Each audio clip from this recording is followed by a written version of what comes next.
Hello guys, welcome back sa aking Facebook profile account. For today's video, ituturo ko sa inyo kung paano gumawa ng new profile account, gamit ang original Facebook account.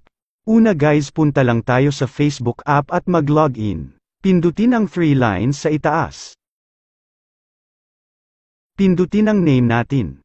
Pindutin ang 3 dots sa gilid. As you can see guys, may makikita tayo na create another profile, pindutin lang natin. Ang sabi dito, create another profile, using a different name. Your real name isn't required. Sabi dito, hindi naman kailangan na real name ang ilagay mo, pwede nickname natin. Pindutin ang get started. So dito guys, maglagay tayo ng nickname. Tapos continue lang natin. Pindutin ang create profile. Ayan guys, na-create na natin.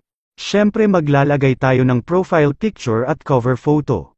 Kapag tapos na kayo mag-setup guys, ipakita ko sa inyo kung ano ang itsura nito. As you can see guys, ito na ang bagong profile Facebook account. So nag-login tayo gamit ang original nating Facebook account. So ayan, sa iisang account login makikita natin dito, dalawa ang ating magiging profile. So yun lang guys, sa may mga tanong pwede kayo mag-comment sa video na to. Kapag hindi ka pa naka-follow, follow for more tips and tutorial.